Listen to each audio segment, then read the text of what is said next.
To get it out, the boys tie a sausage to a fishing line to bait the tapeworm. They yank the tapeworm out of Parker's stomach and trap it in the fryer basket. Afterwards, Larry, an Australian zookeeper, approaches the boys and offers to buy the tapeworm for $20. I ain't going out tonight. I'm just gonna be in my room. I just wanna be in my room. I just wanna be in my room.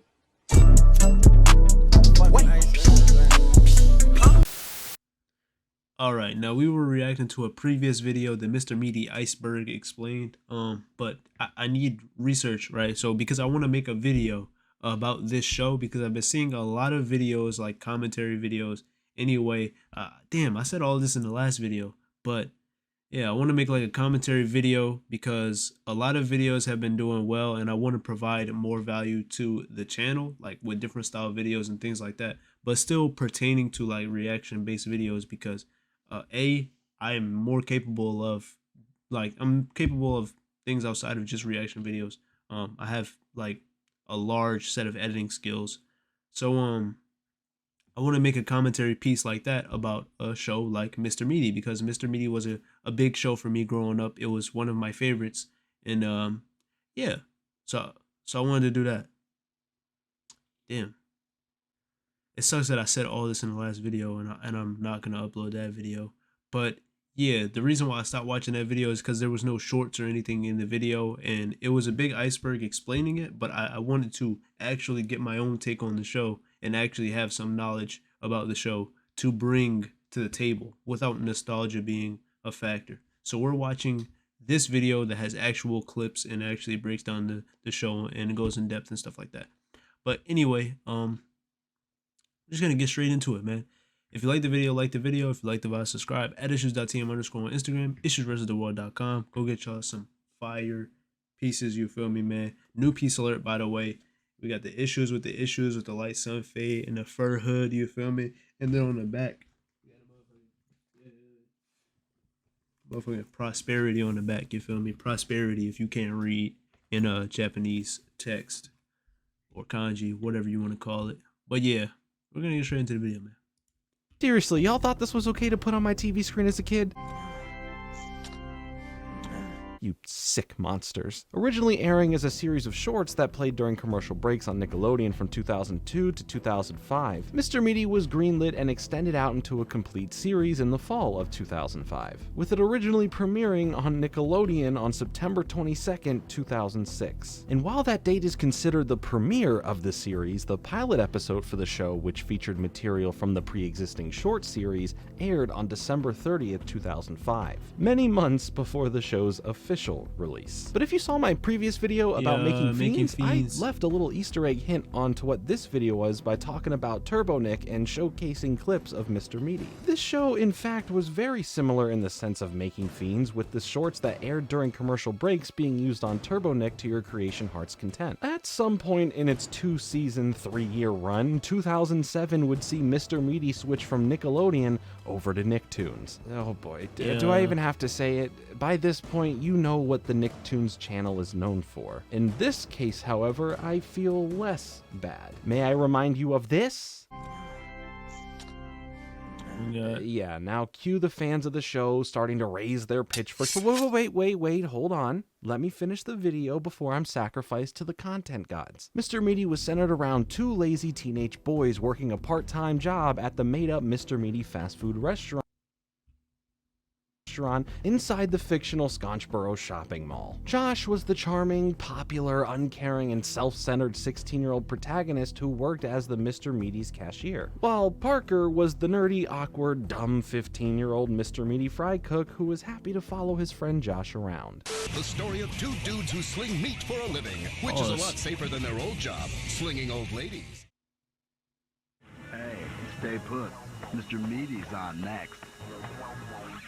Josh and Parker are named after Drake Parker and Josh Nichols from the TV show Drake and Josh. That's apparently true. Along with Josh also just being named after one of the creator's nephews and Parker's appearance being based on one of his other nephews. Throughout the series, the 2 boys were often placed in bizarre, supernatural, grotesque, and often just downright disgusting situations, while also dealing with common teen problems like dating and peer pressure. Oh joy. Mr. Meaty was created by the Grogs, Grogs, or alternatively Grogs Inc., a Canadian puppet company that existed from 1992 to 2009. The Grogs made a variety of TV shows and short films for Nickelodeon and Nick's off-branch channels over the years, including a series of shorts called Nanoland, a just as strange but this time child-friendly show that focused around 3-year-old Mona's time at her grandmother's house. Don't even get me started on that. And the Nick Jr. short series Whoopi's Little Bird. Seriously, no wonder our generation is so messed up. The Grogs was founded by Jamie Shannon and Jason Hopley. The duo later brought on Jack Lenz to help with their various projects as an executive producer,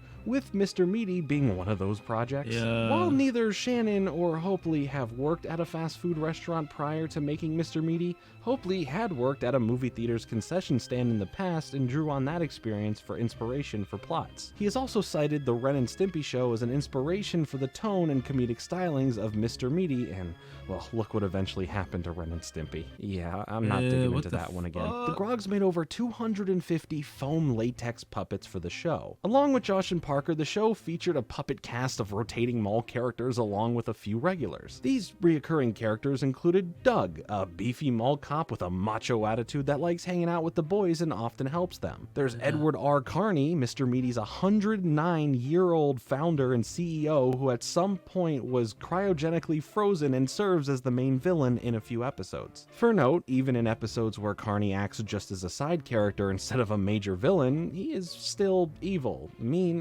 and greedy, and will not rest until every man, woman, and child eats a Mr. Meaty meal at least 5 times per day. And Mr. Wink, the cold-hearted manager of Mr. Meaty and Carney's lackey, who has an electric chip on the back of his neck that Carney uses to zap him whenever he disobeys Carney. There is also an unnamed goth girl who occasionally serves as Josh's love interest. Ashley Steinberg, a girl who somewhat dislikes Josh but still goes out with him sometimes. Ashley, too, who chews her hair when she's nervous. Listen, there's a lot of side characters that make appearances all the time in this show. There's a lot, okay? Remember 250 foam puppets? The show was eventually canceled due to a mix of low ratings and criticism from adults and vegetarians who protested against the show, presumably for different reasons. And they even make fun of it here with this moment. Don't eat the buffalo!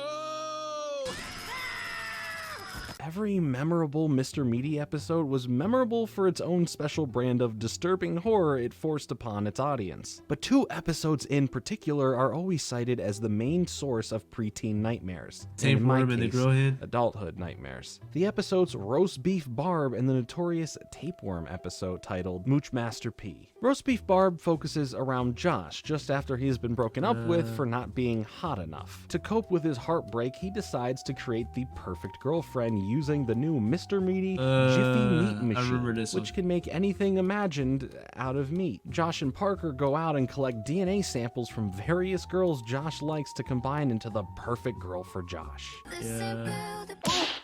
Censors. I don't care how many times I use that censor clip, it's just so funny to me. So if I recycle the joke, too bad. These samples include Ashley Steinberg's fingernail, Ashley 2's hair, and Brittany's boogers. Josh adds these samples to the Jiffy Meat Machine and waits for his perfect girl. What the Jiffy Machine produces instead, though, is a blonde girl with a pink headband and a body made out of raw flesh. Because, once again, Josh used a Jiffy Meat Machine that can only make things of meat. Stick around for more meats at the mall. Pause. Mr. Meaty, next on Nicktoons Network. Disheartened and embarrassed by Roast Beef Barb, Josh tries to hide her from the public eye, before eventually accepting her as his girlfriend. But when Josh goes to collect Barb from her freezer room the next morning, he finds her cheating on him with a hunk of beef saying that he was so much hotter than Josh. So Josh and Barb end up breaking up and the episode ends. Fantastic. The notorious Tapeworm episode, Mooch Master P, is one that haunts us all. Not just for its imagery, but for the disgusting implications it carries. This episode begins with Josh bringing in a homemade sandwich. Parker, enthralled by the concept of homemade food, begs Josh to give him just one bite, which Josh finally relents to. Parker then ends up eating nearly the whole thing, infuriating Josh, causing him to call Parker a moocher and telling him to go mooch somewhere else. Parker goes on to mooch somewhere else by getting food off of everyone in the mall, going so far as to mooch an uncooked hamburger patty Josh was planning on serving to the customers. After eating this uncooked patty, Parker's stomach begins to gurgle, an occurrence he originally writes off as just gas. But after which, strange things begin to occur. Parker finds that food is disappearing before he gets a chance to actually eat it. When he shows the phenomenon to Josh, Josh decides to record Parker attempting to eat a meatball to discover what's going on. This recording, however, when played back in slow motion, shows that an enormous tapeworm is living in Parker's stomach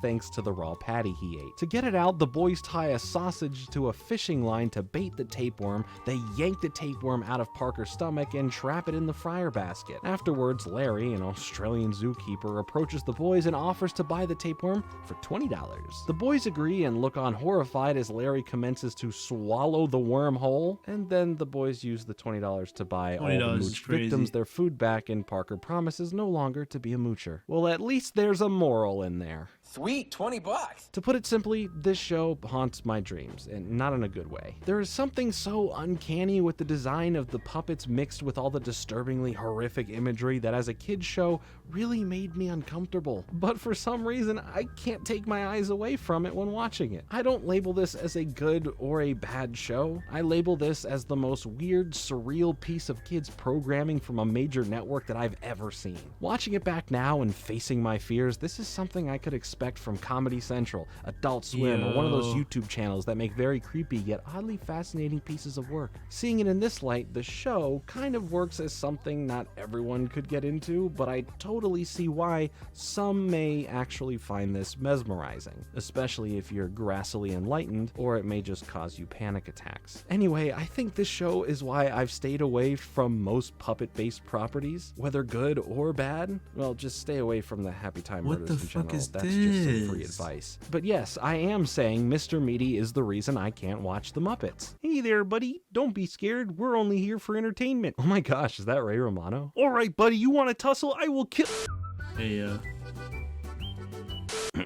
Anyway, this is an experience, not just another show. I don't hold any hate in my heart for it, nor an outpour of love. Just a form of respect for how it left an impact on me, and still.